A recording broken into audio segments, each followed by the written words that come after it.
let's get in a take from Peter. He's CEO XM Australia. Peter, very good morning for us, but of course, good evening to you. Thank you for joining us, on the show. Can I just get a sense of whether we are seeing a momentary issue over here in terms of the crude spike, or are these now factors which could carry on for a while? Because Middle East crisis has been happening for a while. Ukraine-Russia conflict has been happening for a while. OPEC producers wanting to hike prices and cut production has been happening for a while as well. Well, good morning, Tamanna. I think it's many things, and you've probably added, there's maybe 3 or 4 others that you could probably put in there. And we're talking also, we've got to be really mindful of the situation. It's been, I think, oversold to some way. We've had a nice rally to the upside, and you've had those geopolitical concerns come in, confirmation as far as OPEC plus, and overall demand is relatively strong. And I think the producers are probably wanting prices closer to that 85 to 90. And then you're rolling geopolitical tensions in there, which in turn could make that, that 95 handle very achievable in the short run.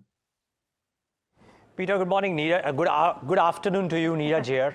Now, keeping all of this in mind, but the fact that the Israel-Iran issue is simmering now, and we don't quite know which way it will move. Do you reckon that there are upsides for crude purely based on sentiment, if not actual demand?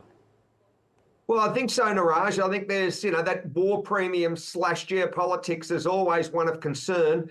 And we're also mindful of the Persian Gulf and the transporting of crude through that region. The overall hostilities still hasn't been put to bed as far as the Houthis, what's going on there. So it's just a combination of many factors, and that's led to, that spike in price. And no one knows how much further it's got on this particular roll. But I think there's probably a few dollars left in it yet, and then maybe it'll just have a little bit of a breather unless you see something dramatic happen from a geopolitical concern. In terms of how far the Brent could go, Peter, would you reckon that, it's not too much of an upside above 91? Do you see the possibility at all of crude back at $100 a barrel? Well, look at the big guys. I mean, JP Morgan have come out and said it's quite possible you could see 100. Many are saying 95 is achievable, Tamanna. And I think that that's probably what the appetite's going to be over the next month or two leading in this second quarter. It's been a very rocky road to start this quarter. And I feel as though that, yes, I would be erring on that side, 90 plus over for the rest of the quarter. And if you get wild swings with geopolitics rolled into it, then, probably 100's very achievable. Yeah, 100 achievable. Some of it would be, force-fitted because of the OPEC plus trying to push production cuts, and the others, of course, geopolitical tension simmering. Thank you so much, Peter McGuire. Always a pleasure to have you on NDTV Profit, and great to speak with you today.